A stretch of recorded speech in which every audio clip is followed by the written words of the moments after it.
In the sleepy village of St. Mary Mead, a nosy historian, Mr. Langley, vanishes after digging into a dark secret from 1895, a servant girl's murder buried by the proud Elliston family. Miss Jane Marple, with her sharp eyes and quiet ways, notices nervous hands, cryptic notes, and a locked room at the Hargraves' manor. As whispers of a hidden grave and a deadly fire unravel, a body turns up in the rose garden. With clever traps and village gossip, Miss Marple unmasks a killer, exposes a decades-old crime, and brings peace back to her quiet village. Chapter 1. A quiet Tuesday in St. Mary Mead. The sun peeked through the lace curtains of Miss Jane Marple's cottage, casting soft shadows on her cozy parlor. She sat in her favorite armchair, knitting needles clicking gently, a ball of pale blue wool rolling in her lap. The village of St. Mary Mead hummed with its usual calm, the kind that wrapped around you like a warm blanket. Sparrows chirped outside, and the distant clatter of a milk cart echoed down High Street. To anyone else, it was just another Tuesday. But to Miss Marple, every quiet moment held whispers of secrets waiting to be heard. She paused, her sharp eyes drifting to the window. Her garden bloomed with roses and lavender, neat as a pin, thanks to her gardener, Tom. Beyond the hedge, St. Mary Mead stretched out rows of tidy cottages, the church spire poking the sky, and a little shop where gossip flowed faster than tea. Miss Marple smiled faintly. Villages, she knew, were never as simple as they seemed. Beneath the surface, like threads in her knitting, stories tangled and twisted, waiting for someone to pull them straight. Her thoughts were interrupted by a knock at the door. It was Cherry, her young maid, bustling in with a tray of tea and biscuits. Cherry's cheeks were pink from hurrying, her apron slightly crooked. "Morning, Miss Marple," she said, setting the tray on the table. "Village is all abuzz today.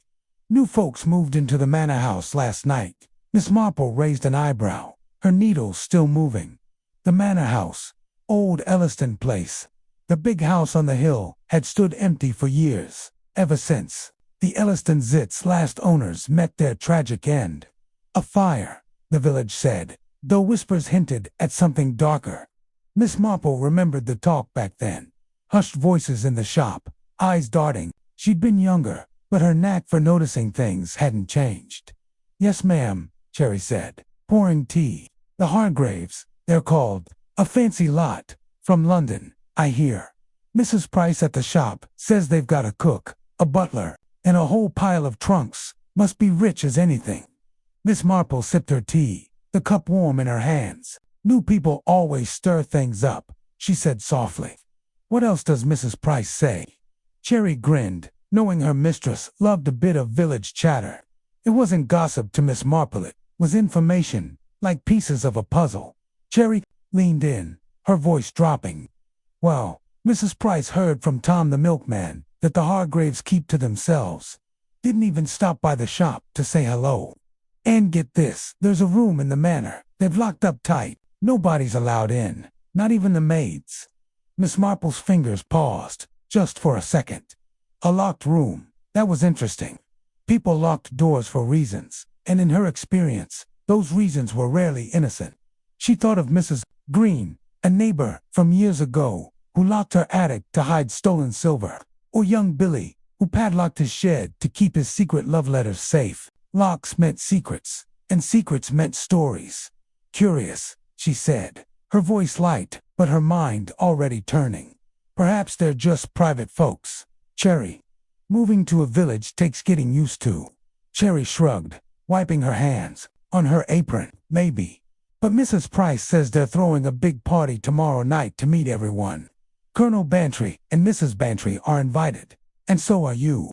Miss Marple nodded, setting her knitting aside. A party at the manor would be the perfect place to watch and listen. People let things slip when they thought no one was paying attention, and Miss Marple always paid attention. The next day, St. Mary Mead buzzed with excitement. By evening, Miss Marple was ready, dressed in her best black dress, a brooch pinned neatly at her collar. She walked up the hill to the manor, her steps slow but steady, her eyes taking in every detail. The manor house loomed large, its stone walls glowing under the setting sun. Ivy clung to the bricks, and the tall windows sparkled. It was grand, but Miss Marple sensed something heavy about it. Like a house holding its breath at the gate, she met Colonel and Mrs. Dolly Bantry, old friends who lived at Gossington Hall. Colonel Bantry, red-faced and hearty, tipped his hat. "Evening, Jane. Quite a turnout. A new blood in the village. Hope they're not too stuffy." Dolly Bantry laughed, linking arms with Miss Marple. "Oh, Arthur, give them a chance. I'm dying to see inside that house. It's been empty too long." Her eyes twinkled. "Maybe we'll spot a ghost or two." Miss Marple smiled but said nothing.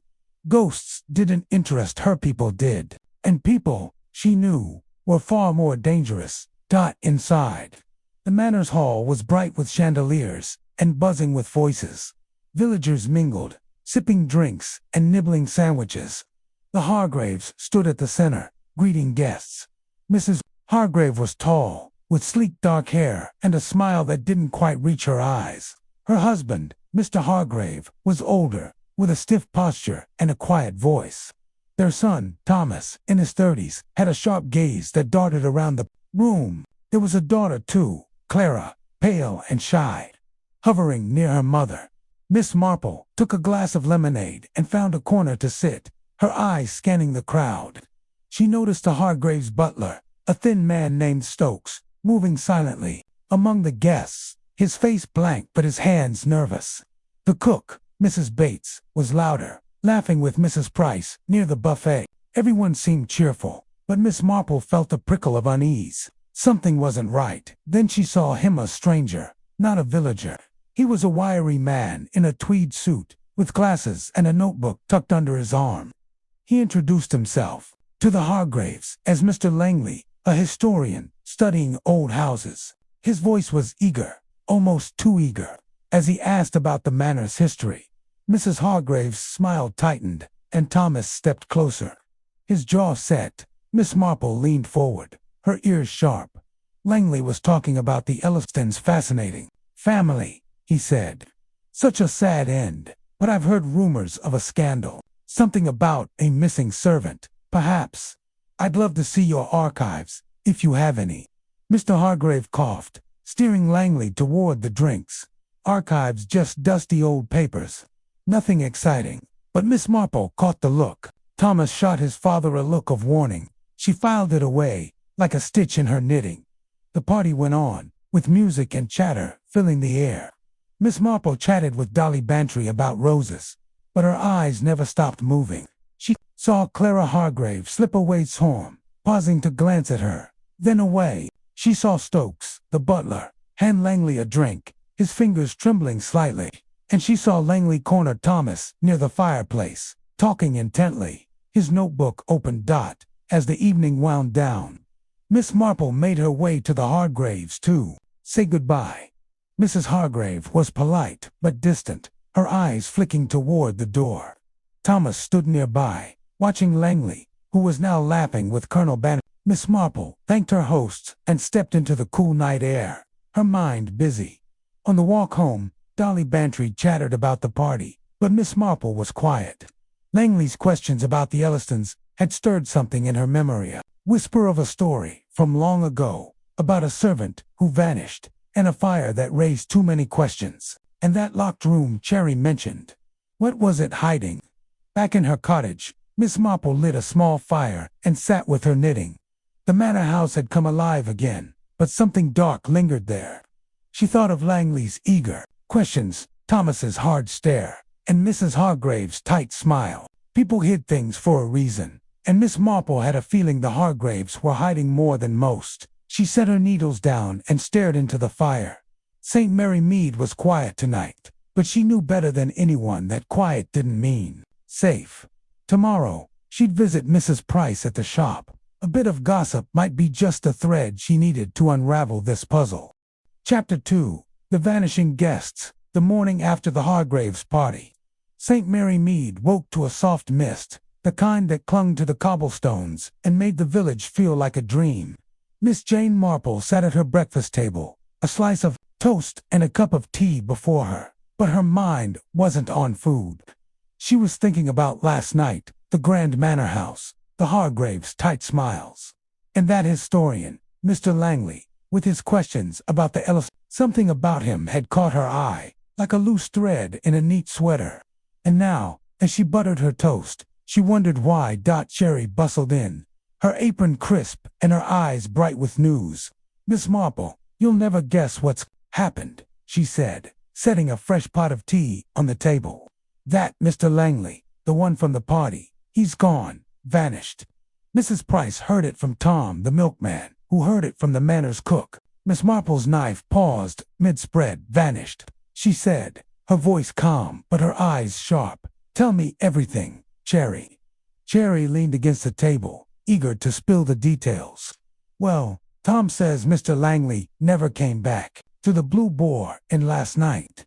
His bed wasn't slept in, and his bag's still there, untouched. The Hargraves' butler, Stokes, told the police he saw Langley leave the party around 10, but nobody's seen him since. It's like he walked into the mist and poof gone." Miss Marple sipped her tea, her mind turning like the pages of a book.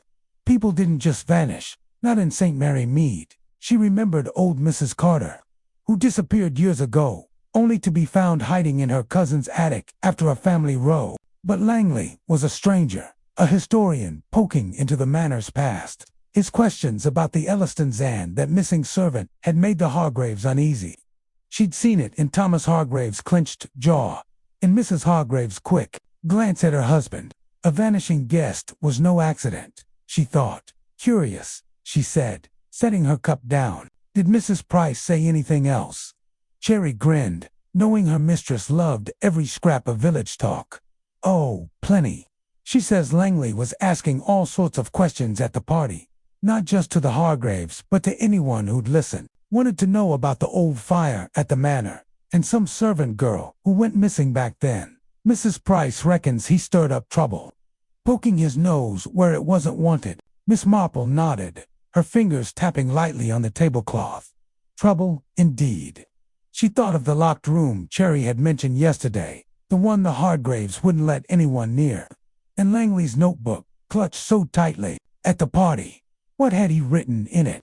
Something worth disappearing for. "I think I'll take a walk to the shop," Miss Marple said, rising from her chair. "A bit of fresh air does wonders." Cherry nodded, already clearing the table, but Miss Marple's mind was elsewhere. A walk to the shop meant a chat with Mrs. Price, and Mrs. Price knew everything that happened in St. Mary Mead. The village was quiet as Miss Marple stepped outside, her black coat buttoned against the morning chill. The mist had lifted, leaving the air crisp and the grass sparkling with dew. She passed the church, where the vicar was sweeping leaves from the path, and waved to young Billy, who was fixing a bicycle outside his cottage. St. Mary Mead looked peaceful, but Miss Marple knew better. Peaceful places hid the deepest secrets. At the shop, Mrs. Price stood behind the counter, her round face glowing with the thrill of gossip. "Miss Marple," she called, waving her in. "Have you heard about that Langley fellow? Vanished without a trace. Police are up at the manor now, asking questions." Miss Marple smiled, picking up a tin of biscuits to seem casual. "So I've heard," she said. "What do you make of it, Mrs. Price?" Mrs. Price leaned forward, her voice low. "Well, I say he found something he shouldn't have. He was at the party, wasn't he? Kept going on about the Ellistons, that fire 30 years ago. My mom used to talk about it, a terrible thing, but there was talk of foul play. A servant girl, Mary her name was, went missing just before. Some said she ran off, but others, she trailed off," raising her eyebrows. Miss Marple's eyes twinkled behind her glasses. "Others said what?" Mrs. Price glanced around, though the shop was empty. "Others said she was pushed out of the way, if you know what I mean, to keep a secret. The Ellistons were a proud lot, didn't like their name dragged through the mud. And now Langley's gone, after asking about that very same secret. Makes you wonder, doesn't it?" Miss Marple nodded, her mind filing away every word. She bought the biscuits and a bar of soap, then stepped back into the street. The police were at the manor, Cherry had said. That meant Inspector Craddock a sensible man, but sometimes too quick to jump to conclusions. She decided to pay a visit to Dolly Bantry at Gossington Hall. Dolly had been at the party, and her chatter might hold another clue. The walk to Gossington Hall was pleasant, with hedgerows blooming and a blackbird singing overhead. Dolly was in her garden, pruning roses, when Miss Marple arrived. "Jane," she called, waving a pair of shears, "come to talk about the vanishing historian. The whole village is buzzing." Miss Marple settled on a garden bench, her hands folded neatly in her lap. "It's quite a puzzle," she said. "What did you make of Mr. Langley last night, Dolly?" Dolly snipped a rose, frowning. "Odd sort of fellow. Kept to himself mostly, but when he talked, it was all about history. He cornered Arthur for ages, asking about old manor records. Arthur said he was harmless, just a bookish type, but I thought he seemed nosy, like he was digging for something." Miss Marple nodded. Nosy people often found trouble, especially in a village like St. Mary Mead. She thought of young Tom, the butcher's boy, who'd once snooped in his uncle's desk and found a hidden will. Nosiness led to secrets, and secrets led to danger. "Did you notice anything else?" Miss Marple asked, her voice soft but her eyes keen. Dolly paused, her shears still. "Well, now you mention it, he was talking to Thomas Hargrave by the fireplace, late in the evening. Looked like a serious chat. Thomas didn't seem happy, kept glancing at his father, like he wanted help.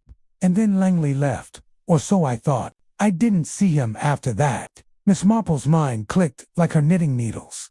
Thomas Hargrave again, his sharp gaze at the party, his warning look to his father when Langley mentioned the Ellistons. And now Langley was gone. She remembered a case years ago, a man in the village who vanished after asking too many questions about a land deal. He'd turned up in London, alive but scared. Langley, she feared, might not be so lucky. Back at her cottage, Miss Marple found a note slipped under her door. It was written in a hurried scrawl. "Miss Marple, meet me at the churchyard, 8 p.m. Urgent." Her heart quickened. Langley, but how? He was missing, wasn't he? She turned the note over, studying the paper. It was torn from a notebook, the kind Langley had carried. Her fingers traced the jagged edge. A clue, perhaps, or a trap. She decided not to tell the police, not yet. Inspector Craddock would want proof, and she had only a feeling, sharp and clear as a winter morning. Instead, she told Cherry she was going for an evening walk. Cherry fussed, offering to come along, but Miss Marple waved her off. "Just a stroll, dear," she said, but her eyes were bright with purpose. At 8, the churchyard was dark, the mist creeping back to curl around the gravestones. Miss Marple stood by the old yew tree, her scarf tight against the chill. Number 1 came. She waited, listening to the rustle of leaves and the distant hoot of an owl. Then she saw it, a glint in the grass, half hidden by a stone. She bent down, her knees creaking, and picked up a small metal pen. It was engraved with the initials J.L. John Langley, she guessed. She slipped the pen into her pocket, her mind racing. Langley had been here, or someone wanted her to think so. She glanced at the manor house, its windows glowing faintly on the hill. The Hargraves were there, and so was that locked room. She thought of Stokes, the nervous butler, and Clara, the shy daughter who'd watched her at the party, and Thomas, always Thomas, with his hard eyes and quick steps as she walked home. The village felt different, not sleepy, but watchful. Miss Marple knew the signs. Something was wrong in St. Mary Mead, and Langley's disappearance was only the start. She'd need to watch closely, listen carefully, and pull the right thread to unravel the truth. Tomorrow, she'd visit the manor again, perhaps with a question about roses. People talked when you caught them off guard, and Miss Marple was very good at catching people. Back in her parlor, she lit the fire and took out her knitting. The needles clicked, steady and sure, as she thought of the Ellistons, the fire, and the servant girl who vanished. Langley had been close to something. She was sure of it. And in St. Mary Mead, secrets never stayed buried for long. Chapter 3. Whispers of the past. The mist had cleared by Wednesday morning, and St. Mary Mead sparkled under a pale sun. Miss Jane Marple sat in her parlor, her knitting needles clicking softly, a half-finished scarf draped across her lap. The fire crackled, casting a warm glow. But her thoughts were far from cozy. Mr. Langley's disappearance hung over the village like a shadow, and the note she'd found last night, signed with an L, sat on her table, next to the pen, engraved with JL. She hadn't told Inspector Craddock yet. Not until she had more to go on. Feelings weren't evidence, but in her experience, they often led to it. Cherry burst in, her cheeks pink from the morning chill. "Miss Marple, the village is buzzing," she said, setting a tray of tea and scones on the table. "Everyone's talking about Langley. Mrs. Price says he was a troublemaker, digging up old stories. And Tom, the milkman, heard the police found something at the manor coat, they say, left in the garden." Miss Marple's eyes sharpened behind her glasses. "A coat," she said, her voice calm but her mind racing. "Did they say whose?" Cherry shook her head, pouring tea. "Not yet, but Mrs. Price thinks it's Langley's. Says he wore a funny tweed one at the party, with a tear at the elbow. The police are poking around the manor, asking the Hargraves all sorts of questions. Stokes, the butler, looked proper shaken, Tom says." Miss Marple sipped her tea, the cup warm in her hands. A coat in the garden was a clue, like a dropped stitch in a pattern. She thought of the pin she'd found in the churchyard, its metal cool against her fingers. Langley had been there, or someone wanted her to think so. And now, a coat at the manor. She remembered a case years ago, when a lost glove led her to a thief in the village. Things left behind told stories, if you knew how to listen. "Anything else, Cherry?" she asked, setting her cup down. Cherry leaned in, her voice low. "Well, Mrs. Price was going on about the Ellistons again. Says Langley was asking about a servant girl, Mary something, who vanished before the fire at the manor. My gran used to talk about her. Said she was sweet on one of the Elliston boys, but then, poof, gone. Some reckon she ran off with a sailor, but others say." Cherry hesitated, her eyes wide. "Say what?" Miss Marple prompted, her tone gentle but firm. Cherry glanced at the door, as if someone might overhear. "Others say she was done away with, to keep a secret. The Ellistons were big folks, didn't like gossip. Mrs. Price thinks Langley found something about it, and that's why he's gone." Miss Marple nodded, her fingers still on her knitting.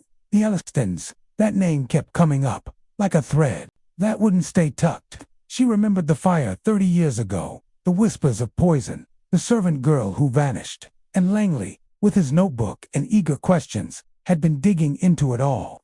She thought of Thomas Hargraves, hard stare at the party, Mrs. Hargraves' tight smile, a family with secrets, living in a house with a locked room. "I think I'll visit Mrs. Price," Miss Marple said, setting her knitting aside. "I need some thread for my scarf." Cherry nodded, but Miss Marple's errand was about more than thread. Gossip was the lifeblood of St. Mary Mead, and Mrs. Price was its heart. The village was lively as Miss Marple stepped outside, her coat buttoned against a brisk breeze. Children played near the church, their laughter ringing, while old Mr. Jenkins swept his doorstep. The shop was just past the post office, its window filled with jars of sweets and stacks of newspapers.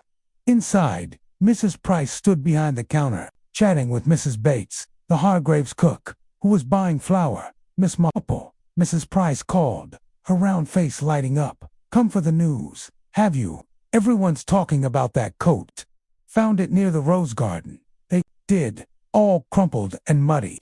Mrs. Bates nodded, her hands full of bags.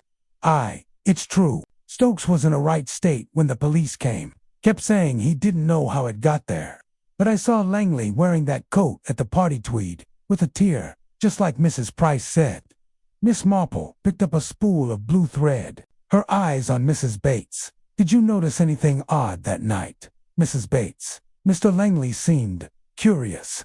Mrs. Bates snorted, shifting her bags. "Curious, nosy, more like kept, asking me about the manor, the old days. The Ellistons wanted to know if I'd ever seen the locked room upstairs. I told him it's none of his business. The Hargraves don't like folks poking around." Miss Marple's fingers tightened on the spool. "That locked room again. And what did he say to that?" she asked, her voice soft. Mrs. Bates shrugged, got all excited, said something about a buried scandal. I didn't pay much mind. He was always scribbling in that notebook of his. But Thomas, Mr. Hargrave's son, wasn't happy. I saw them arguing by the fireplace, all quiet-like but fierce. Miss Marple paid for her thread, her mind buzzing. Langley's notebook, his questions, Thomas's anger, it was all fitting together, like pieces of a quilt. She thanked Mrs. Price and Mrs. Bates and stepped outside, her steps slow but purposeful. The manner was the key, she was sure of it, but she needed more than gossip to unravel this tangle. She decided to visit Dolly Bantry again, hoping her friend had heard something new. Gossington Hall was a short walk, its red brick walls glowing in the sunlight. Dolly was in her parlor, sorting letters, when Miss Marple arrived. "Jane, you're a sight for sore eyes," Dolly said, waving her in. "This Langley business is all anyone talks about. Arthur says the police think he wandered off, maybe drunk, but I don't buy it." Miss Marple settled into a chair, her hands folded neatly. "Nor do I," she said. "What does Colonel Bantry say about the coat?" Dolly leaned forward, her eyes bright. "He heard from Inspector Craddock that it's definitely Langley's. Had his initials stitched inside JL, clear as day. Found it near the rose garden, half buried, like someone tried to hide it. And get this, they found a scrap of paper in the pocket, a note, all crumpled, with just a few words. Hidden grave, 1895. Miss Marple's heart quickened. A hidden grave. The year 1895 was when the Ellistons lived at the manor, before the fire. She thought of the servant girl, Mary, and the whispers of murder, and the pin she'd found in the churchyard, marked J.L. Langley, had been close to something, and someone didn't want him to talk. "Did the police say anything else?" Miss Marple asked, her voice steady. Dolly shook her head. "Not much. Craddock thinks it's a prank, some nonsense Langley wrote himself. But I saw how he acted at the party, Jane. He wasn't the prank sort. He was driven, like he'd found a treasure map." Miss Marple nodded, her mind turning to a case from years ago, when a boy in the village found a coded letter that led to a stolen necklace. Notes meant secrets, and secrets meant danger. She thought of Thomas Hargrave, his quick steps, his sharp eyes, and Clara, the shy daughter, who'd watched her at the party. Even Stokes, the butler, with his trembling hands. The manor was full of secrets, and Langley had gotten too close. Back home, Miss Marple sat by the fire, the note and pen on her table. She studied the note's scrawl. "Miss Marple, meet me at the churchyard, 8 p.m. urgent." The handwriting was shaky, not like Langley's neat notebook. Was it his, or a trick? She thought of the coat, the cryptic note about a hidden grave. The pieces were there, but the pattern wasn't clear yet. She decided to call on the vicar tomorrow. He was old enough to remember the Ellistons, and his records might hold clues about 1895. Villages kept their secrets, but churches kept their stories, births, deaths, and everything in between. Miss Marple picked up her knitting, the needles clicking like a clock. Langley was gone, but his questions lingered, and she was determined to find the answers. As the fire died down, she thought of St. Mary Mead, so quiet on the surface, but churning underneath. The Hargraves, the locked room, the Ellistons past it, was all connected, she was sure. And in her experience, when secrets started to unravel, they pulled everything apart. She'd have to tread carefully, but Miss Marple was good at that. Very good indeed. Chapter 4. The cryptic clue. The morning sun filtered through the lace curtains of Miss Jane Marple's cottage, painting soft patterns on the parlor floor. She sat in her armchair, knitting needles clicking steadily, a ball of blue wool in her lap, but her mind wasn't on the scarf taking shape. It was on the note from Langley's coat, the one Dolly Bantry mentioned yesterday. Hidden grave, 1895. Those words, paired with the pin marked J.L., and the mysterious summons to the churchyard, were like stitches in a pattern she couldn't yet see. St. Mary Mead was quiet outside, but Miss Marple knew quiet villages hid the darkest secrets. Cherry bustled in with a tray of tea and toast, her eyes bright with fresh gossip. "Morning, Miss Marple," she said, setting the tray down. "The village is all aflutter about that coat. Mrs. Price says the police are sure it's Langley's, and that note, hidden grave, 1895, has everyone spooked. Tom the milkman thinks it's about ghosts. Miss Marple smiled faintly, pouring her tea. Ghosts, Cherry. I think people are far more interesting. She remembered a case from years ago, when a haunted barn turned out to be hiding stolen goods. Notes and clues weren't about spirits, they were about secrets. And Langley's note pointed to something buried, perhaps literally, in the manor's past. What else are they saying? She asked, her voice soft but her eyes sharp. Cherry leaned against the table, eager to share. Mrs. Bates, the Hargraves' cook, was at the shop. Says the police questioned everyone at the manor. Yesterday, Stokes, the butler, was all nerves. Kept saying he didn't see Langley after the party. But Mrs. Bates heard Thomas Hargrave muttering about nosy outsiders when he thought no one was listening. Miss Marple's fingers paused on her teacup. Thomas Hargrave again, his sharp gaze at the party, his argument with Langley by the fireplace, and now this. She thought of young Tommy, a village boy who'd once hidden a stolen watch because he feared being caught. People muttered when they were scared, and Thomas sounded scared. I think I'll visit the vicar, Miss Marple said, setting her cup down. I need to check on the church flower rota. Cherry nodded, but Miss Marple's errand was about more than flowers. The vicar, Mr. Clements, was old enough to remember the Ellistons, and his records might hold the key to 1895. Outside, St. Mary Mead hummed with its usual rhythm. The postman waved as he cycled by, and children skipped near the schoolhouse. Miss Marple walked to the church, her black coat neat and her steps steady. The churchyard was peaceful, gravestones mossy and worn.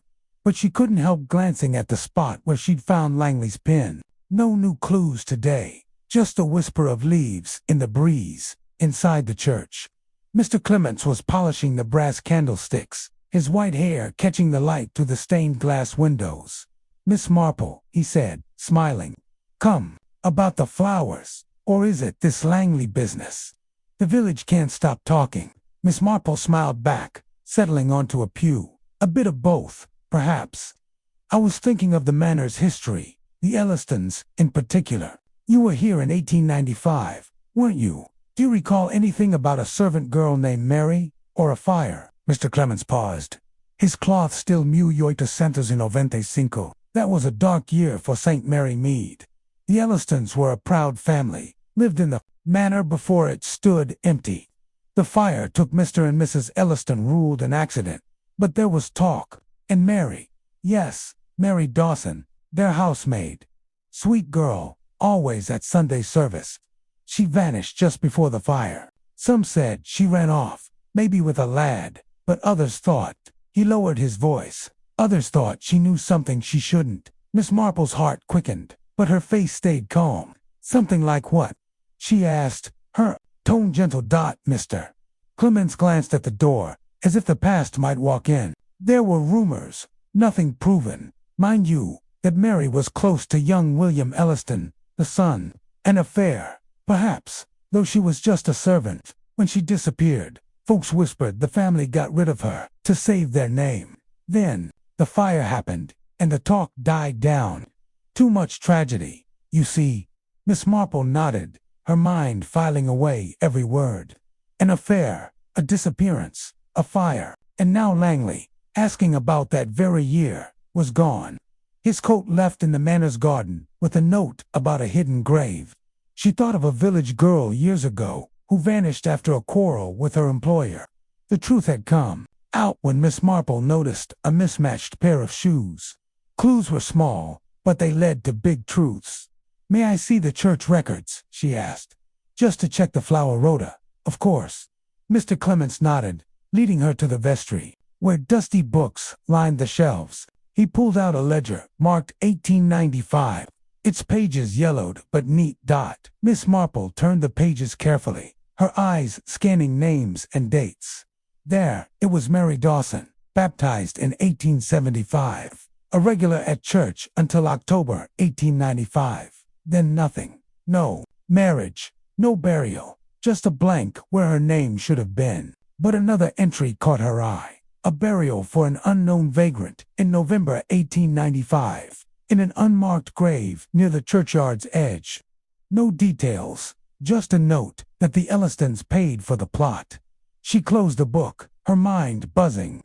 A hidden grave, just as Langley's note said. Was it Mary's?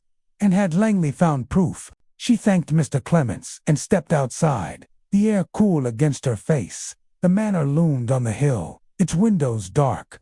She needed to see that garden where the coat was found. But first, she'd call on Dolly Bantry.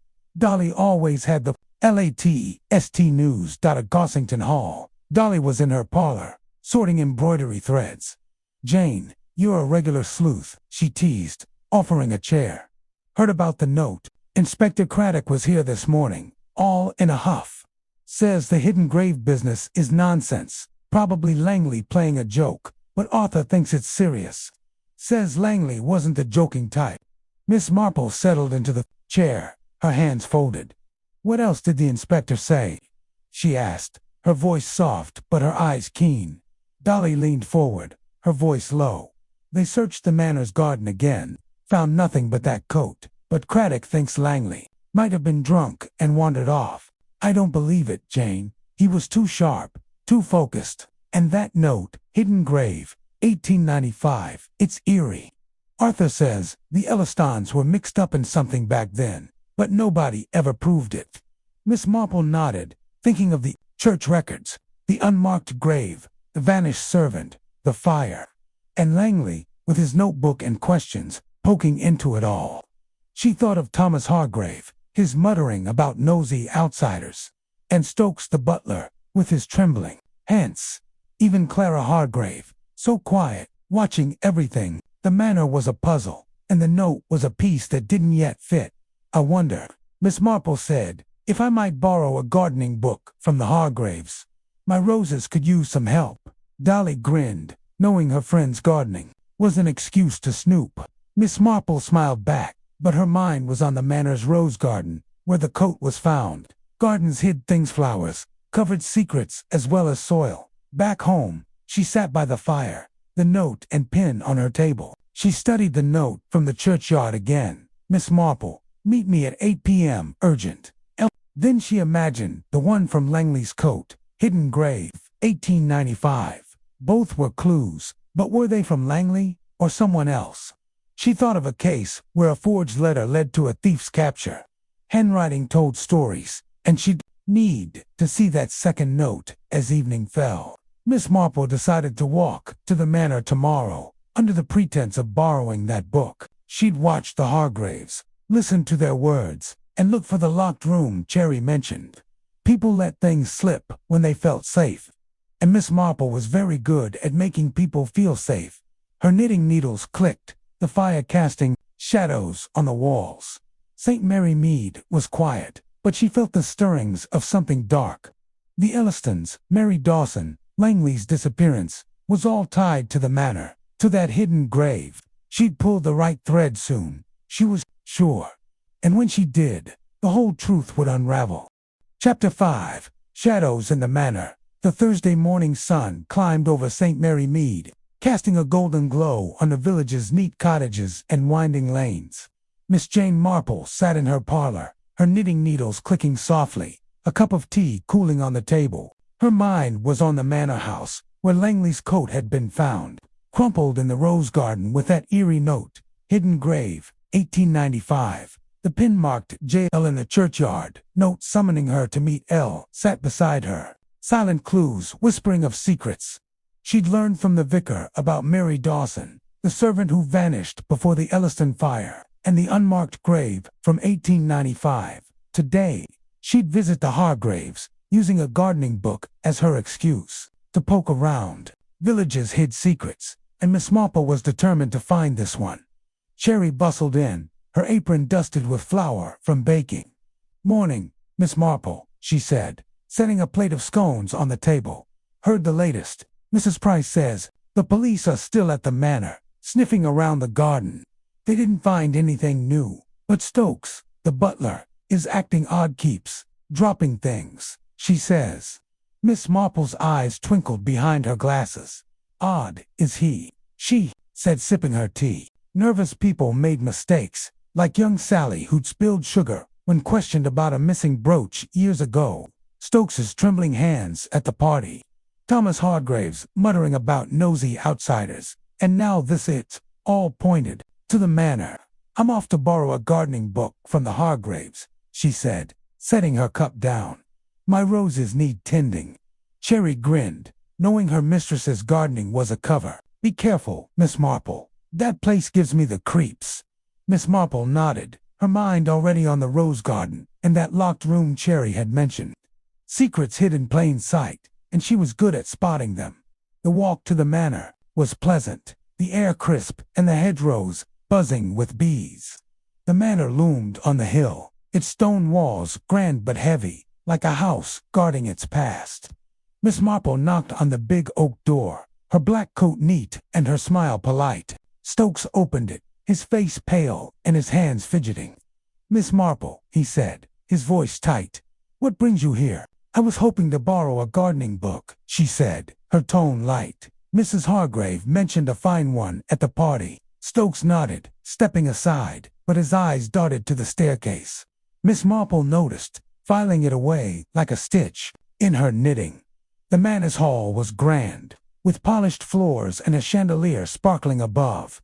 Mrs. Hargrave appeared, her dark hair sleek but her smile forced. Miss Marple, how nice, she said, though her voice lacked warmth. A gardening book. I'll see what I can find. She led Miss Marple to the drawing room, where Clara, the shy daughter, sat reading. Clara glanced up, her pale face startled, then looked away. That Miss Marple settled into a chair, her eyes roaming. The room was elegant, with velvet curtains and a roaring fire, but it felt cold, like a stage set for a play. She noticed a heavy door at the far end, its keyhole glinting. The locked room, she thought. What a lovely home, she said, her voice sweet. Though old houses must have their secrets, don't they? Mrs. Hargrave's smile tightened. Just dust and creaky floors, she said, but her fingers twisted her necklace. Clara shifted in her seat, her book slipping. Miss Marple's eyes flicked to the girl, noting her unease. People fidgeted when they hid something, like young Billy hiding his love letters years ago. May I see your rose garden? Miss Marple asked, standing. I hear it's splendid, and my roses need help. Mrs. Hargrave hesitated, then nodded, leading her outside. The garden was a riot of color, roses blooming red and white, but Miss Marple's eyes went to the spot where Langley's coat was found. The soil was freshly turned, as if someone had dug there recently. She thought of the note, hidden grave, 1895, and the unmarked grave in the church records. Beautiful, she said, bending to sniff a rose. Though this patch looks newly planted. She pointed to the disturbed earth, her tone innocent. Mrs. Hargrave's face stiffened. Oh, just some weeding, she said quickly. Old Jim, our groundskeeper, is always digging. But her voice was too sharp, and Miss Marple caught a rustle in the bushes. She turned to see old Jim, a weathered man with a spade, watching them. His eyes met hers, then dropped back inside. Mrs. Hargrave handed her a worn gardening book. This should help, she said, clearly eager for Miss Marple to leave. As they passed the staircase, Miss Marple heard voices Thomas Hargrave's, low and angry, and another, softer, perhaps Clara's. Keep it buried, Thomas snapped, the words drifting down. Miss Marple's heart quickened, but she kept her face calm. Thank you, Mrs. Hargrave, she said, tucking the book under her arm. I'll return it soon. As Stokes showed her out, she noticed his hands shaking again, and a faint dirt smudge on his cuff. Dirt, like the gardens. Soil. She smiled politely and stepped into the sunlight, her mind buzzing. On the walk home, she thought of the turned earth, Thomas's words, and Stokes's smudge. The manor was hiding something, and the locked room was part of it. She remembered. A case where a locked shed held stolen jewels, revealed when she noticed a muddy boot. Small things led to big truths. At her cottage, Cherry was waiting with more news. Miss Marple, you'll never believe it. Mrs. Price says old Jim was at the shop, looking spooked. Said he heard noises in the manor's garden last night, like someone digging. He didn't tell the police, says he's scared of the Hargraves. Miss Marple nodded, setting the gardening book down. Digging at night. That fit with the turned soil and the note about a hidden grave. She thought of Mary Dawson, the servant who vanished in 1895, and the Elliston fire that followed. Langley had been close to something, and now he was gone. Thomas, Stokes, even Clara, they all knew more than they said. She decided to call on Dolly Bantry to see if the police had shared anything new. At Gossington Hall, Dolly was in her garden, clipping hedges. "Jane, you're tireless," she said, waving her in. "Heard about the manor. Craddock's been there again, but they found nothing in the garden except that coat. He's ready to call Langley a runaway, but I think it's fishy." Miss Marple settled on a bench, her hands folded. "Anything new about the note?" she asked, her voice soft. Dolly's eyes lit up. "Craddock showed Arthur a copy. It's in Langley's writing, they think, but smudged, like it was handled rough. Hidden grave, 1895, clear as day. Arthur says it's no prank. Langley was digging into the Ellistons, and someone didn't like it." Miss Marple nodded, thinking of Thomas's angry words. "Keep it buried. Buried, like a secret, or a grave." She thought of the locked room, Stokes's dirty cuff, and old Jim's story of nighttime digging. The manor was the heart of this mystery, and she'd need to go back, perhaps with a sharper excuse. That evening, she sat by her fire, the pen and note on her table. The churchyard note. "Meet me at 8 p.m., urgent." Elle felt like a lure now, not Langley's doing. Someone wanted her to find that pin, to draw her in. She thought of a case where a fake letter led to a trap, but her noticing a wrong postmark saved the day. Details mattered, and she'd watch for them. As her knitting needles clicked, she planned her next move. She'd talk to old Jim, the groundskeeper, maybe at the village pub. He was scared, but scared people talked, especially over a pint. The manor's shadows were growing longer, and Miss Marple was ready to step into them. St. Mary Mead was quiet tonight, but she knew quiet was just a mask. The truth was there, waiting to be pulled free. Chapter 6. The Tuesday night club revived. The Friday evening sky over St. Mary Mead was soft with pink clouds. But Miss Jane Marple barely noticed as she arranged teacups in her cozy parlor. Her knitting lay folded on the armchair, the pen marked J, L and the churchyard note tucked safely in a drawer. Her mind was on the manor house, where Langley's coat and its cryptic note, hidden grave, 1895, had been found, and on the locked room, Thomas Hargrave's sharp words, and Stokes's dirty cuff. Old Jim's talk of nighttime digging had sealed it. Something dark was afoot, and tonight, she'd gather her friends to talk it over, just like the old Tuesday night club from years ago. People's ideas, even silly ones, often sparked the truth, and Miss Marple was good at finding sparks. Cherry bustled in, carrying a tray of scones and jam. "Everything's ready, Miss Marple," she said, her cheeks pink from the kitchen's heat. "Mrs. Bantry's here already, and Colonel Bantry's on his way with Sir Henry Even Dr. Haydock's coming. Quite a party." Miss Marple smiled, adjusting a teacup. "Not a party, Cherry. Just a chat among friends." But her eyes twinkled. The Tuesday night club had solved mysteries before, and tonight, she hoped their chatter would untangle the threads of Langley's disappearance, Mary Dawson's vanishing in 1895, and the manor's secrets. The parlor door swung open, and Dolly Bantry swept in, her hat slightly askew. "Jane, you clever thing," she said, plopping into a chair. "Reviving the Tuesday night club for this Langley business. I'm dying to hear what you've found. The village is buzzing. Mrs. Price says old Jim's been at the pub, muttering about ghosts in the manor's garden." Miss Marple poured tea, her hands steady. "Ghosts are just stories, Dolly, but people's fears are real. What else have you heard?" Before Dolly could answer, Colonel Bantry arrived with Sir Henry Clithering, the retired Scotland Yard man, and Dr. Haydock, the village doctor. The room filled with chatter as they settled around the fire, scones in hand. Sir Henry, his eyes sharp despite his warm smile, leaned forward. "Jane, you've got that look. This isn't just tea and gossip. What's the puzzle?" Miss Marple sipped her tea, her voice soft but clear. Mr. Langley, the historian, vanished after the Hargraves' party. His coat was found in their rose garden, with a note saying, "Hidden grave. 1895.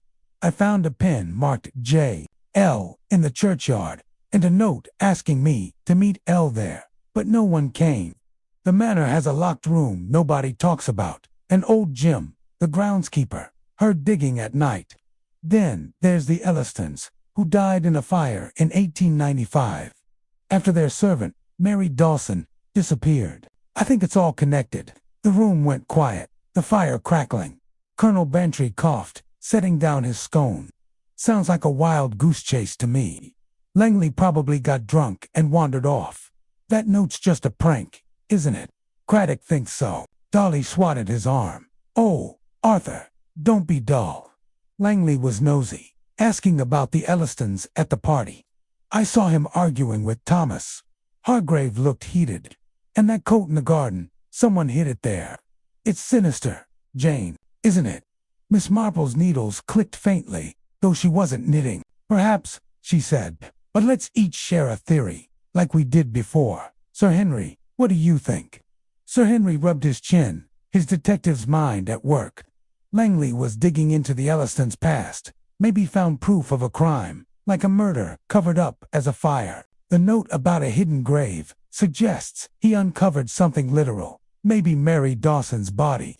The Hargraves could be protecting an old family secret, especially if they're related to the Ellistons. Thomas seems the type to act rashly. Miss Marple nodded, thinking of Thomas's angry words. "Keep it buried." Sir Henry's theory was close to her own, but she needed more. "Dr. Haydock," she asked. "Dot." The doctor leaned back, his face thoughtful. "I was a young man in 1895, just starting out. The Elliston fire was all too clean, no clear cause. And Mary Dawson, I remember her, sweet girl, always humming. She vanished, and the village whispered about poison, not just for her, but for the Ellistons. If Langley found evidence, someone might have panicked. Stokes, the butler, has been jumpy. Maybe he knows something." Miss Marple's eyes flickered. Stokes's dirty cuff, his trembling hands, she'd noticed them too.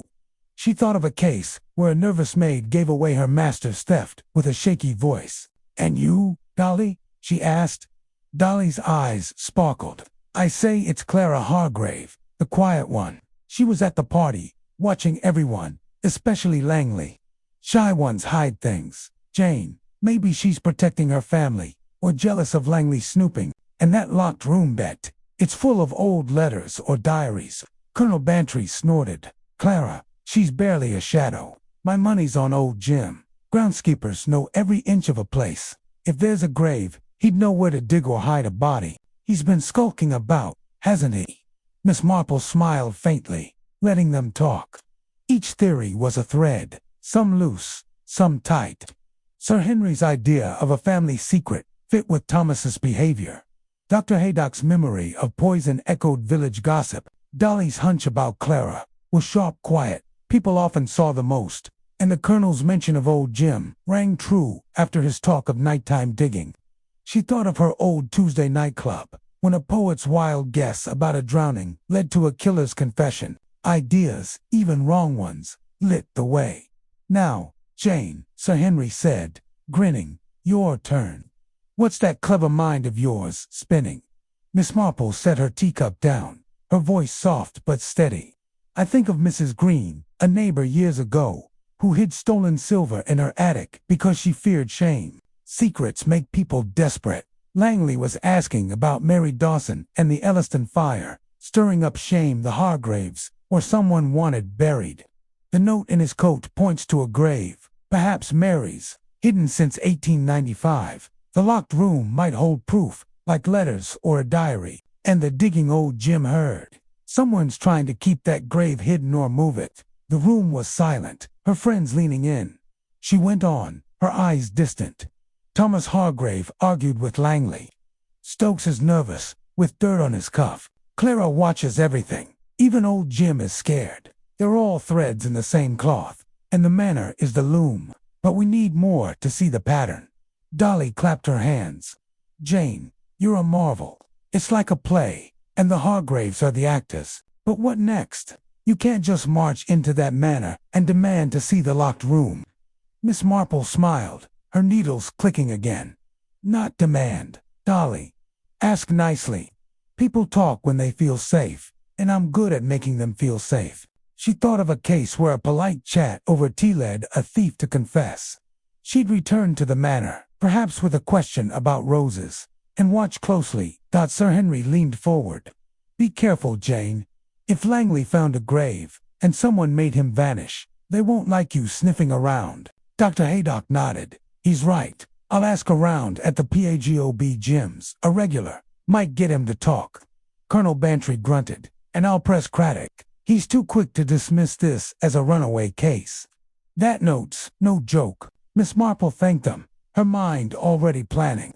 She'd talk to old Jim herself, maybe at the church, where he trimmed the hedges, and she'd watch the Hargraves, especially Thomas and Stokes. The locked room was key, she was sure, like a locked box in a case that held a stolen will. As her friends left, the parlor grew quiet, the fire low. Miss Marple sat by the window, the manor's silhouette dark against the hill. She thought of Mary Dawson, gone without a trace, and Langley, whose questions had cost him dearly. The note, "Hidden Grave, 1895, was a warning, or a plea. She'd find out which dot her knitting needles clicked, steady as a heartbeat. St. Mary Mead slept, but its secrets didn't. The manor held them, tight as a locked door, and Miss Marple was ready to turn the key. Chapter 7. A Body in the Garden. The Saturday morning air in St. Mary Mead was thick with the scent of roses and damp earth. But a chill hung over the village. Miss Jane Marple sat in her parlor, her knitting needles still, her tea untouched. Her mind was on the manor house, where Langley's coat and its cryptic note, "Hidden Grave, 1895, had stirred whispers of old secrets. The pin marked J.L., the churchyard note, Stokes's dirty cuff, Thomas Hargrave's angry words, and old Jim's talk of nighttime digging all pointed to something dark buried in the manor's past. Last night's Tuesday nightclub had sharpened her thoughts, and today she planned to talk to old Jim at the church. But before she could button her coat, a sharp knock rattled her door. Cherry burst in, her eyes wide, her apron twisted in her hands. "Miss Marple, it's awful," she gasped. "They found a body in the manor's rose garden, Mr. Langley, dead. Mrs. Price just heard from Tom the milkman, who saw the police swarming the manor. They're saying it's murder." Miss Marple's heart quickened, but her face stayed calm. "A body," she said, setting her knitting aside. "Tell me everything." Cherry sank into a chair, catching her breath. "Tom says they were digging in the garden, Inspector Craddock's orders, after that coat was found. They found Langley, buried shallow, under the roses, stabbed, they think, with a garden knife. The village is in a panic. Mrs. Bates says Stokes fainted when he heard, and Thomas Hargrave stormed off when the police came." Miss Marple's fingers tapped the table, her mind racing. Murder, not just a disappearance. She thought of a case, years ago, when a body in a field led to a jealous husband's confession. Buried bodies meant someone acted fast, and a garden knife meant it was close, personal. "What else?" she asked, her voice steady. Cherry leaned in, her voice low. "Mrs. Price says the police found something else, a torn page from Langley's notebook, near the body. Had scribbles about Mary Dawson and Elliston's shame. Craddock thinks it proves Langley was onto something. But he's got no suspects yet. He's blaming a vagrant, some tramp seen near the village." Miss Marple's eyes narrowed. A vagrant. Too easy. Like blaming a ghost. She remembered the manor's turned soil. Thomas's words, "Keep it buried," and Stokes's nervous hands. A vagrant wouldn't know Langley's questions about 1895, or care about the elephant. This was someone close, someone scared. "I need to see Dolly Bantry," she said, rising. "She know what Craddock's thinking." Cherry nodded, wringing her apron. "Be careful, Miss Marple. Whoever did this is still out there." Miss Marple smiled faintly, but her mind was on the garden, the body, and the manor's locked room. She'd talk to old Jim later first. She needed facts. The walk to Gossington Hall was brisk. The the village buzzing with whispers. Children peered from windows, and old Mr. Jenkins stood by his gate, shaking his head. At the hall, Dolly Bantry was in her parlor, pacing, her face pale. "Jane, it's dreadful," she cried, pulling her friend inside. "Langley, murdered. Arthur's with Craddock now, trying to make sense of it. The whole village is scared stiff." Miss Marple settled into a chair, her hands folded. "What did Craddock say about the body?" she asked, her voice soft but sharp. Dolly sank onto the sofa, fanning herself. "Found this morning, under the roses where the coat was. Stabbed, clean through, with a knife, from the manor shed. Craddock says it happened the night of the party. Langley never left the grounds. That note in his pocket, about the hidden grave, matches the torn page they found. It's all tied to the Ellistons, Jane. Arthur says Langley was digging into something big, maybe a murder from 1895. Miss Marple nodded, thinking of Mary Dawson, the servant who vanished, and the unmarked grave in the church records. Langley's notebook, with its talk of Elliston shame, was no prank. She thought of a case where a scribbled note led to a smuggler's hideout. "Anything about the Hargraves?" she asked.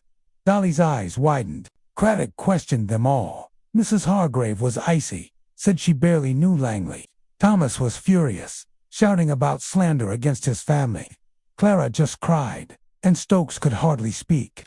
But old Jim Heat told Arthur he saw someone in the garden that night, moving in the dark. Wouldn't say who, though. He's terrified. Miss Marple's mind clicked like her knitting needles. Old Jim's story matched his talk of nighttime digging. Thomas's anger, Stokes's nerves, Clara's terrors, was a pattern, like a tangled scarf waiting to be smoothed. "I'd like to speak to old Jim," she said. "He's at the church, isn't he?" Dolly nodded, trimming hedges, as always. "But be careful, Jane. This isn't just gossip, now it's murder." At the churchyard, the air was cool, the gravestones silent. Old Jim was by the yew tree, his spade scraping the earth. His face was weathered, his eyes darting as Miss Marple approached. "Morning, Jim," she said, her voice kind. "Terrible news about Mr. Langley." Jim gripped his spade, his knuckles white. "Aye, terrible," he muttered, not meeting her eyes. "Don't know nothing about it, Miss Marple," she smiled, picking up a fallen leaf. "You work at the manor, don't you? Must see all sorts. Mrs. Price says you heard digging in the garden the night of the party." Her tone was light, but her eyes were sharp, like when she'd caught a poacher by noticing his muddy boots. Jim shifted, his spade still. "Didn't hear much," he said, his voice low. "Just noises, late like, shadows moving. I don't poke in the Hargraves business. They don't like it." He glanced at the manor, fear in his eyes. Miss Marple nodded, thinking of Thomas's words and Stokes's dirty cuff. "Shadows can be tricky," she said. "Like Mrs. Carter's shadow, years ago, hiding stolen silver. You're sure you didn't see anyone?" Jim's hands shook. I saw someone, maybe. Near the roses, after the party. Couldn't tell. Who? Too dark." He looked away, his voice dropping. "But I heard Thomas Hargrave, early next morning, telling Stokes to clean up the mess. I didn't ask what." Miss Marple's heart quickened, but her face stayed calm. "Thank you, Jim," she said, patting his arm. "You've been a help." She walked away, her mind buzzing. Thomas and Stokes, cleaning a mess, a body in the garden, a knife from the shed. It was no vagrant. This was close, like a family hiding shame. Back home, she sat by the fire, the pen and note on her table. Langley's body, buried shallow, meant panic, not planning.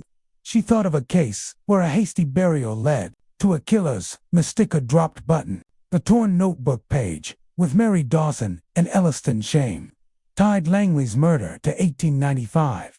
The Hargraves were protecting something, perhaps tied to that locked room. She decided to call Sir Henry Clithering, who'd offered help. "Last night," he answered promptly, his voice grave.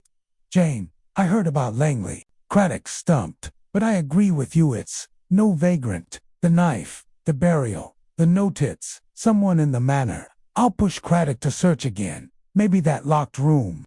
Miss Marple thanked him, her mind on her next step. She'd return to the manor, perhaps with a question about the gardening book. She'd watched Thomas, Stokes, even Clara, whose tears might hide more than grief. The rose garden held one body, but the note spoke of another hidden grave from 1895. She thought of Mary Dawson, vanished without a trace, and the Elliston's fire that silenced questions. As her knitting needles clicked, the parlor grew dark, the manor's shadow long across the hill. St. Mary Mead was quiet, but Miss Marple felt its pulse, quick and uneasy. The truth was close, buried but not deep. She'd dig it up, one careful thread at a time. Chapter 8. Secrets of the Ellistons. The Sunday morning light filtered through the lace curtains of Miss Jane Marple's cottage, casting delicate shadows across her parlor. She sat in her armchair, knitting needles still, her tea growing cold. Her mind was on the manor house, where Mr. Langley's body had been found, stabbed and buried in the rose garden, with a torn notebook, page hinting at Mary Dawson and Elliston's shame, the pin marked J.L., the churchyard note, Stokes's dirty cuff, Thomas Hargrave's order to clean up the mess, and old Jim's tale of nighttime digging all wove a pattern. The Elliston's fire in 1895, Mary Dawson's disappearance, and an unmarked grave in the church records pointed to a secret buried deep. Today, Miss Marple would dig deeper herself, starting with the village records at the library. Cherry bustled in, her apron smudged with jam from breakfast. The village is in a tizzy, she said, setting a tray of toast and marmalade on the table. Mrs. Price says Inspector Craddock's back at the manor, questioning everyone. Stokes is a wreck, and Thomas Hargrave slammed the door on a policeman. And get this, Mrs. Betts overheard Mrs. Hargrave talking about old papers. They need to burn. Miss Marple's eyes sharpened behind her glasses. Old papers, she said, spreading marmalade slowly. Burning papers meant hiding evidence. Like when young Tommy burned a letter to cover a theft years ago. What else? Cherry. Cherry leaned in, her voice hushed. Mrs. Price heard from the postman that a letter came for the Hargraves from some lawyer abroad. Something about an Elliston heir. The village thinks it's tied to Langley's murder. Maybe he found out too much. Miss Marple nodded, her mind clicking like her knitting needles. An Elliston heir. That fit with the vicar's story of William Elliston, who'd been close to Mary Dawson before she vanished. Langley's notebook had mentioned Elliston's shame, and now papers were being burned. She thought of a case where burned receipts led to a swindler's downfall. I'm off to the library, she said, rising. They might have old records about the Elliston. Cherry's eyes widened. The library. Be careful, Miss Marple. Whoever killed Langley isn't playing games. Miss Marple smiled faintly, but her mind was on the manor's locked room and those old papers. Secrets didn't burn easily, not when she was watching. The village library was a small stone building near the church, its shelves packed with dusty books and yellowed files. Miss Marple greeted Miss Hartnell, the librarian, who was sorting newspapers. Morning, Miss Marple, Miss Hartnell said, peering over her glasses. Come about that Langley business. Everyone's talking murder in the rose garden. And that note about 1895. Spooky, isn't it? Miss Marple smiled, picking up a gardening magazine to seem casual. Very spooky, she said. I was wondering about the Ellistons from the manor days. Any old records from 1895? I'm curious about village history. Miss Hartnell's face lit up. She loved a history hunt. Plenty. We've got manor records, old letters, even some Elliston papers donated after the fire. Follow me. She led Miss Marple to a back room, where boxes of files sat under cobwebs. Miss Marple's heart quickened, but her hand stayed steady as she opened a box labeled Elliston Estate, 1890 to 1895. The files were a treasure trove of ledgers, letters, and a faded photo of the Elliston family, Mr. and Mrs. Elliston stern and proud, with young William, a handsome man with sharp eyes like Thomas Hargrave's. One letter, from William to a friend, caught her eye. The girl is trouble. Father says she must go, or the family name will suffer. The date was September 1895, just before Mary Dawson vanished. Another document, a manor expense log, listed a payment for unmarked burial. November 1895, signed by Mr. Elliston. It matched a church's record of the vagrant's grave. Miss Marple's fingers paused on the page. Mary Dawson, close to William, had troubled the family. She vanished. Then a mysterious burial. Then the fire that killed the Ellistons.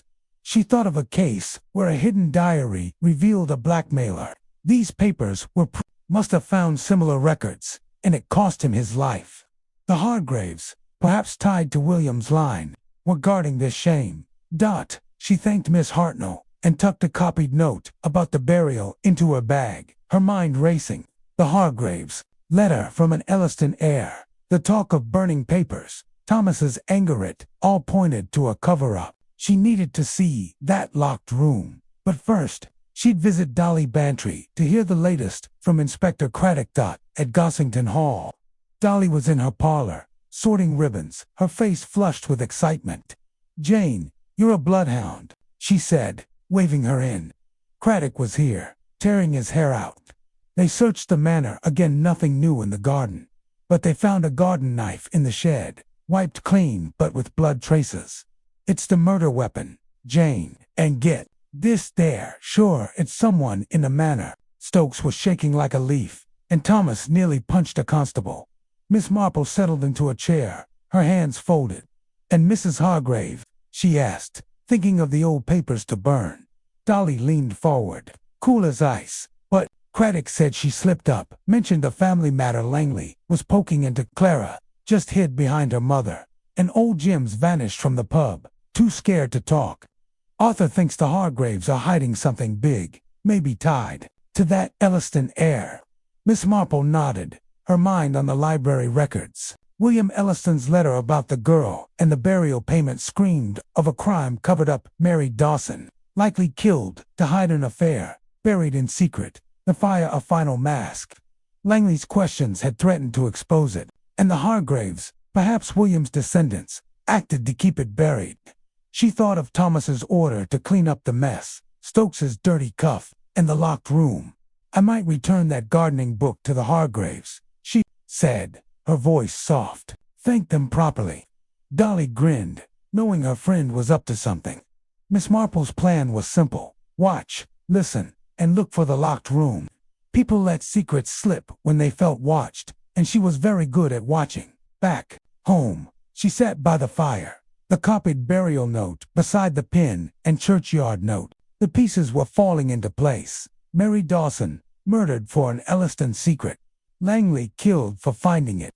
The Hargraves, burning papers to hide their tie to William Elliston. The locked room might hold those papers or proof of the old grave. She thought of a case where a locked desk hid a killer's confession. Small spaces held big truths. She called Sir Henry Clithering, who answered with a grave tone.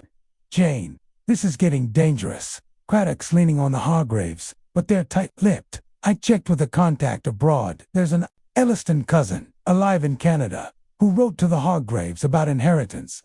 Langley might have contacted him, stirring this up. Be careful at the manor." Miss Marple thanked him, her mind set. Tomorrow, she'd visit the Hargraves, book in hand, and watch for clues to Thomas's temper, Stokes's nerves, Clara's silence. The rose garden had given up one body, but the hidden grave of 1895 was still out there, and the locked room might unlock it all. She thought of Mary Dawson, silenced for love, and Langley, silenced for truth, as her knitting needles clicked. The fire cast shadows on the walls. St. Mary Mead was quiet, but its secrets were stirring, like ripples in a pond. Miss Marple would ripple them more, until the truth broke free. Chapter 9. The Trappist set. The Monday morning sun rose over St. Mary Mead, bathing the village in a soft golden light. But Miss Jane Marple felt no warmth as she sat in her parlor.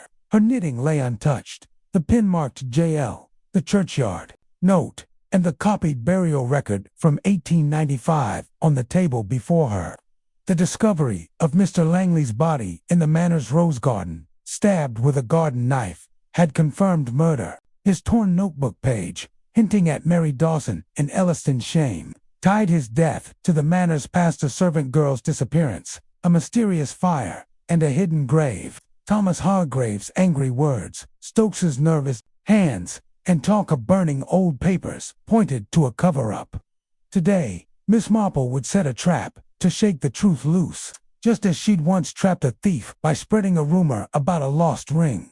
Cherry bustled in, her apron crisp, carrying a tray of tea and biscuits.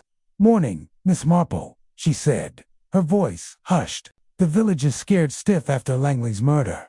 Mrs. Price says the police are watching the manor, but the Hargraves are acting strange. Stokes dropped the whole tray at the shop, and Clara Hargrave hasn't left the house. Thomas was seen shouting at old Jim yesterday." Miss Marple sipped her tea, her eyes sharp, shouting. "Was he?" she said. Angry people slipped up, like young Billy, who'd yelled at a neighbor and revealed his stolen watch. Thomas's temper, Stokes's nerves, and Clara's silence were threads in a tangled scarf. "What else?" Cherry leaned in, her eyes wide. "Mrs. Bates says she heard Mrs. Hargrave on the phone, talking about destroying evidence before the police search again. And old Jim told the pub he saw Thomas in the garden late last night, digging near the roses again. He's terrified, Miss Marple." Miss Marple's fingers tapped the table. "Digging again." That fit with the hidden grave note and Langley's murder. She thought of the library, records William Elliston's letter about trouble with Mary Dawson, the payment for an unmarked burial, and the fire that silenced questions. The Hargraves, likely tied to William's line, were desperate to keep it buried. She needed to rattle them, make them act. "I'm visiting Dolly Bantry," she said, rising. "We need to stir things up." Cherry's jaw dropped. "Stir things? With a murderer out there? Be careful, Miss Marple." Miss Marple smiled, but her mind was on her plan. A well-placed rumor could loosen tongues, and Dolly was the perfect person to spread it. At Gossington Hall, Dolly was in her garden, pruning roses, her face flushed with excitement. "Jane, you're fearless," she said, waving her shears. Craddock's at his wit's end. The knife was definitely the Manor's, and they found a smudge of blood on Stokes's coat knot, enough to arrest him, but he's sweating. "Thomas Hargrave's been raging, says the police are harassing his family. What's your next move?" Miss Marple settled on a garden bench, her hands folded. "I need your help, Dolly," she said, her voice soft but firm. "Spread a rumor in the village, say new evidence about the Elliston fire has turned up. Something about a hidden grave and Mary Dawson. Make it sound like the police are close to a breakthrough. Say it came from a reliable source, perhaps Sir Henry Clithering." Dolly's eyes sparkled. "A rumor? Oh, Jane, you're wicked. I'll tell Mrs. Price she have it all over St. Mary Mead by lunch." "But why?" Miss Marple's eyes twinkled. "People panic when they think secrets are slipping out. Like Mrs. Green, who hid silver and confessed when she heard a rumor about a search. The Hargraves will act, and we'll see who moves first." Dolly clapped her hands. "I'm on it. I'll say Sir Henry heard it from Scotland Yard. That'll shake them."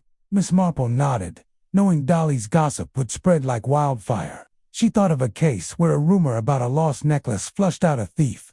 The Hargraves were hiding something, and panic would show their hand. Back home, Miss Marple called Inspector Craddock, her voice calm but urgent. "Inspector, I've heard a rumor about new evidence in the Elliston case," she said, keeping her tone vague. "It might be worth watching the Hargraves closely, especially Thomas and Stokes. And perhaps search the manor again, particularly that locked room upstairs." Craddock sighed, but she heard respect in his voice. "Miss Marple, you're always one step ahead. We'll watch them. Sir Henry's been pushing me to any chance you know where this rumor started." She smiled, saying nothing about her plan, and hung up. Craddock would act, and the Hargraves would feel the pressure. By afternoon, the rumor was everywhere. Miss Marple heard it at the shop, where Mrs. Price whispered about new proof of a 1895 murder. At the post office, the postman muttered about the Hargraves looking jumpy. Miss Marple kept her face innocent, but her heart quickened. The trap was working. That evening, she sat by her window, watching the manor's lights on the hill. Cherry rushed in, breathless. "Miss Marple, it's happening. Tom, the milkman, saw Thomas Hargrave in the garden just now, digging like mad near the roses. And Stokes was with him, carrying a sack. Mrs. Price thinks they're hiding something. Miss Marple's eyes narrowed, digging again, under cover of dark. She thought of the hidden grave notes, Langley's body, and the library's burial record. Thomas and Stokes were moving fast, just as she'd hoped. "Thank you, Cherry," she said, rising. "I'll call Inspector Craddock. He should see this." She phoned Craddock, her voice steady. "Inspector, you might want to check the Manor's garden tonight. I've heard Thomas Hargrave is there, digging. It could be important." Craddock promised to send men at once, and Miss Marple hung up, her mind racing. She thought of a case where a midnight dig revealed stolen gold. The Hargraves were panicking, and panic left clues. Not an hour later, Sir Henry Clithering called, his voice excited. "Jane, you're a genius." Craddock's men caught Thomas Hargrave in the garden, spade in hand, with Stokes holding a sack of old papers letters. "They think, from the Ellis, they're searching the manor now, including that locked room. You stirred the hornet's nest." Miss Marple smiled, her knitting needles clicking softly. "What did they find in the sack?" she asked. "Letters from William Elliston, dated 1895, about a problem with Mary Dawson. One mentions a quiet burial to protect the family. It's damning, Jane, but not enough to pin Langley's murder yet." "Craddock's still searching." Miss Marple nodded, thinking of the locked room. "And the room?" she asked. "They're opening it now," Sir Henry said. "It's full of boxes, papers, diaries, maybe more. Craddock's bringing in experts to sort it." "You were right, Jane. The Hargraves were hiding something big." Miss Marple thanked him, her mind on those letters. William Elliston's words about a quiet burial matched the library's record and the church's unmarked grave. Mary Dawson had been silenced, likely for an affair, and the fire covered it up. Langley found proof, and Thomas or someone killed him to keep it quiet. The locked room might hold the final piece, perhaps a diary or a confession. That as night fell, Miss Marple sat by her fire, the pen and notes on her table. The rumor had worked, flushing Thomas and Stokes into the open. She thought of Clara, silent and watchful, and Mrs. Hargrave's talk of burning papers. The trap had caught something, but not everything. She'd visit the manor tomorrow, perhaps, to check on the book she'd borrowed.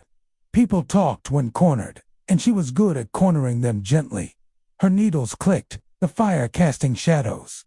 St. Mary Mead was quiet, but the manor's secrets were unraveling, thread by thread. Miss Marple felt the truth close, like a scarf nearly finished. One more pull, and it would all come clear. Chapter 10. The dark truth revealed. The Tuesday morning air in St. Mary Mead was crisp, the village quiet under a pale sky. Miss Jane Marple sat in her parlor, her knitting needles still, a cup of tea cooling on the table. Her mind was on the manor house, where the threads of the mystery Langley's murder, the hidden grave note, the Elliston fire of 1895, and Mary Dawson's disappearance were finally coming together. The trap she'd set with Dolly's rumor had worked. Thomas Hargrave and Stokes, caught digging in the rose garden with a sack of Elliston letters, had panicked. The locked room, now opened by Inspector Craddock, held papers hinting at a quiet burial for Mary Dawson.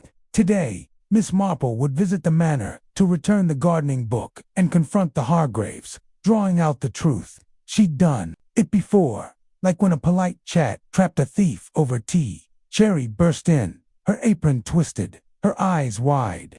"Miss Marple, it's all over the village," she said, setting a tray of scones down.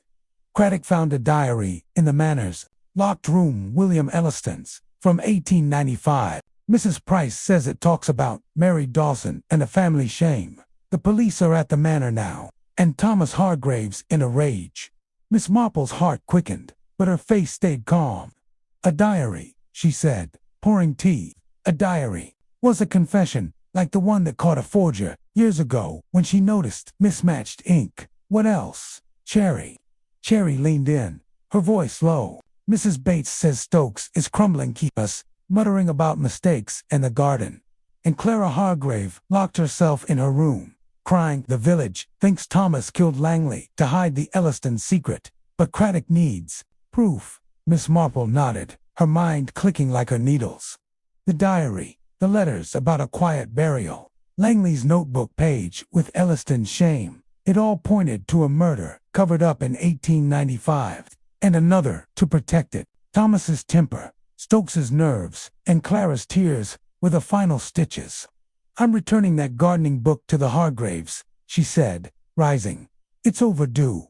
Cherry gasped. "To the manor, with a murderer there." "Be careful, Miss Marple." Miss Marple smiled, tucking the book under her arm. Confrontations needed care, but she was good at care. The manor loomed on the hill, its stone walls heavy under the morning light. Miss Marple knocked, and Stokes opened the door, his face pale, his hands shaking. "Miss Marple," he mumbled, barely meeting her eyes. "Mrs. Hargraves in the drawing room." She noticed a fresh dirt smudge on his sleeve, like the one she'd seen before. Dirt told stories, and Stokes' story was unraveling.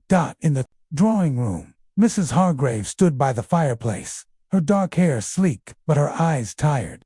Clara sat in a corner, her face pale, clutching a handkerchief. Thomas paced near the window, his jaw tight. Inspector Craddock was there, his notebook open, with 2 constables by the door. Sir Henry Clithering stood nearby, giving Miss Marple a nod. The air was thick, like a storm about to break. "Miss Marple," Mrs. Hargraves said, her voice strained. "What brings you here?" "I came to return your book," Miss Marple said, holding it out, her tone gentle. "And to talk about Mr. Langley. It's such a sad business."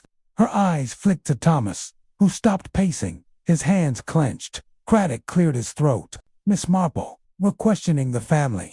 We found William Elliston's diary in the locked room mentions a problem with Mary Dawson, a servant, and a plan to silence her in 1895. It's damning, but it doesn't prove who killed Langley."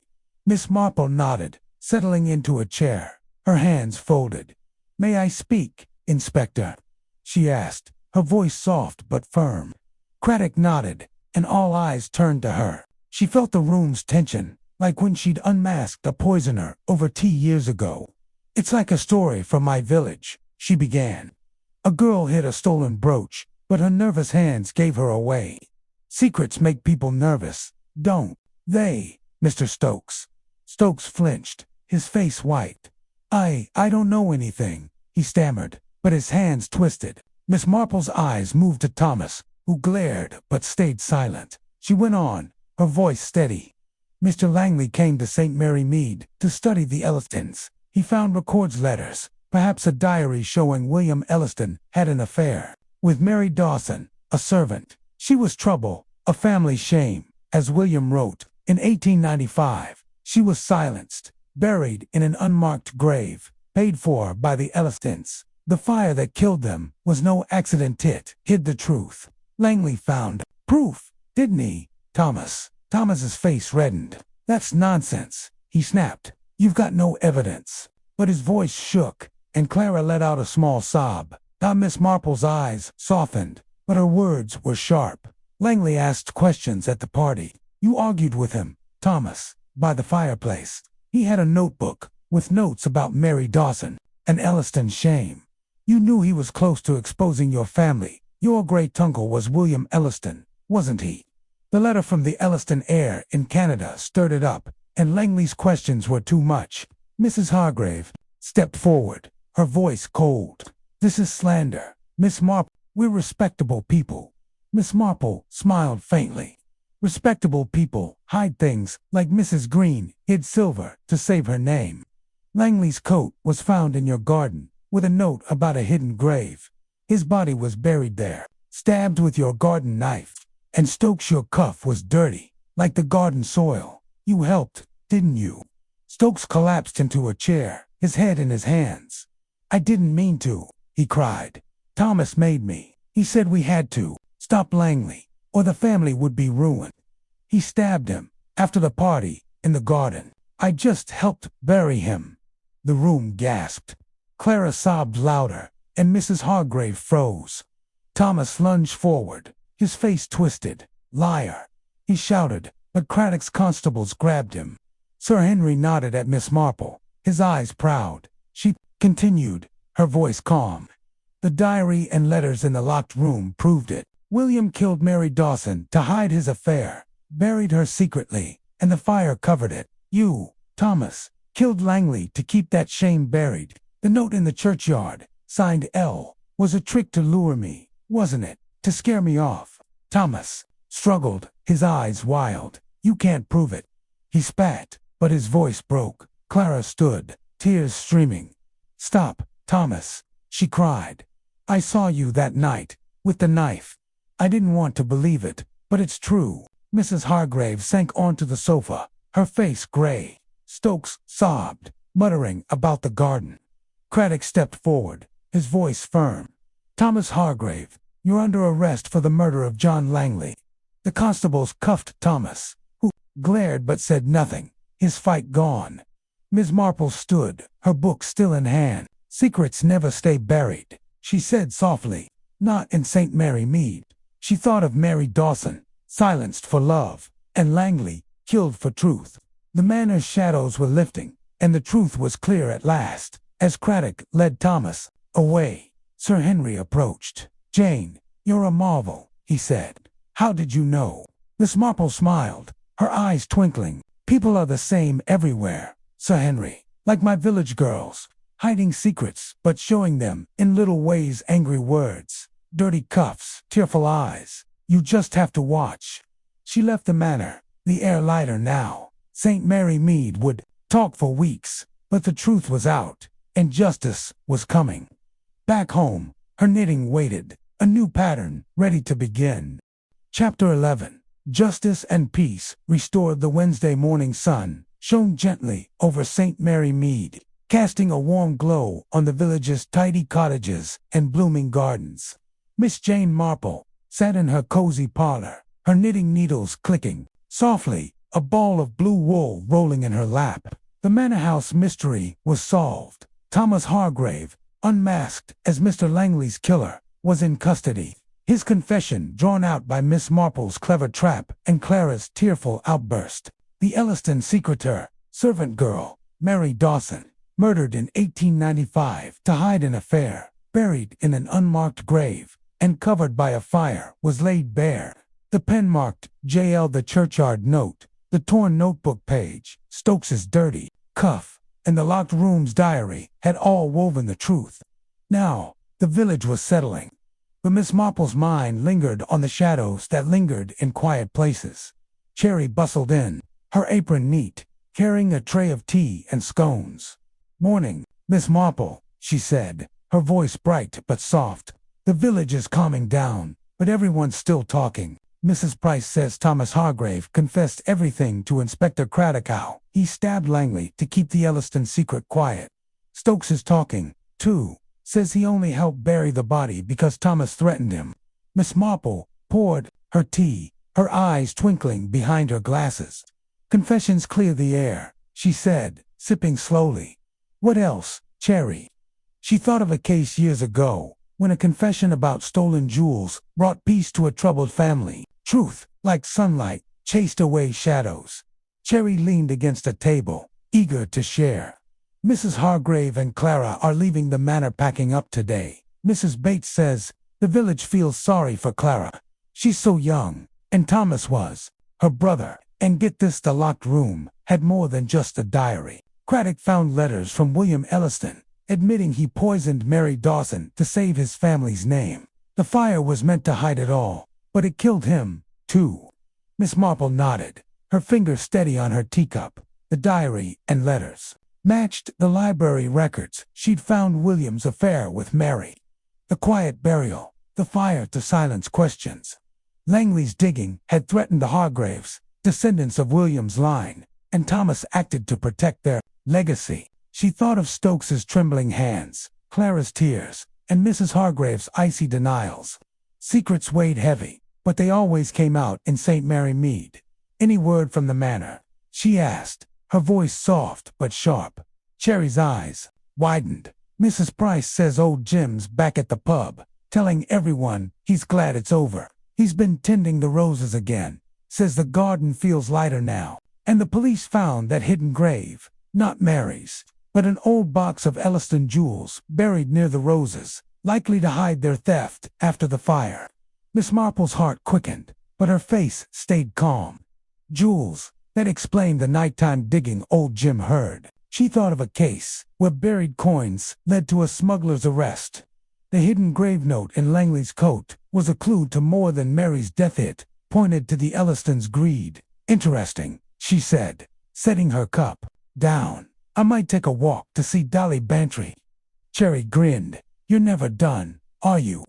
The village owes you, Miss Marple. Miss Marple smiled, buttoning her coat. The village didn't owe. Hershey just liked things tidy, like a finished scarf dot at Gossington Hall. Dolly Bantry was in her parlor, sorting embroidery threads, her face glowing with relief. Jane, you're a wonder, she said, pulling her friend into a chair. Thomas confessed it all killed Langley in a panic when he found those letters. Clara saw it happen but was too scared to talk. Mrs. Hargrave knew nothing, or so she says. The manor's emptying out, and St. Mary Mead's peaceful again. Miss Marple settled in, her hands folded. And the locked room, she asked, thinking of the diary and letters. Dolly leaned forward, her eyes bright. Craddock sorted through it all. The diary was William Elliston's, confessing to poisoning Mary Dawson. She was pregnant, Jane, and he couldn't let it ruin his name. He buried her in that unmarked grave, paid for by his father, and started the fire to cover it. The letters confirmed it, and the jewels were a bonus stolen by William to fund his escape. But he died before he could dig them up. Langley found the diary in a library archive, traced it to the manor, and Thomas snapped. Miss Marple nodded, the pattern clear at last. Mary Dawson, killed for love. The Ellistons burned for greed. Langley, murdered for truth. The pin, the notes, the dirty cuff, small threads in a big cloth. She thought of a village girl whose hidden diary revealed a theft, and Stokes. She asked. Dolly waved a hand. Helping Craddock now, hoping for leniency, says Thomas forced him to bury Langley. Clara's heart broken, but talking she, be okay. The Hargraves are selling the manor, moving to London. Good riddance, I say. Miss Marple smiled faintly, thinking of the manor's heavy air lifting. She'd seen it before. Justice restored, calm, like after a storm. Any word from Sir Henry? She asked. Dolly grinned. He's coming tomorrow to congratulate you. Says you're sharper than Scotland Yard. Craddock's wrapping things up, and the village is planning a little thank you tea for you, Jane.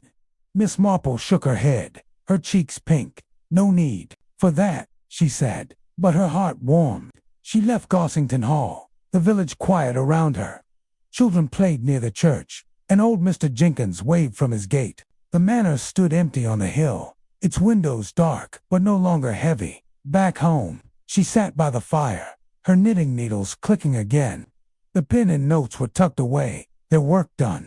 She thought of Mary Dawson, whose grave would now be marked, and Langley, whose questions brought justice. St. Mary Mead was peaceful again, its secrets laid bare. She remembered a case where a village healed after a murderer's arrest. The air lighter, like spring. As evening fell, she looked out her window, the manor a silhouette against the sky. Villages hid wickedness, she knew, but they also held kindness, children's laughter, neighbors' waves, cherry scones. Her needles moved, steady and sure, a new scarf taking shape. The truth was out, the pattern complete, and St. Mary Mead could rest.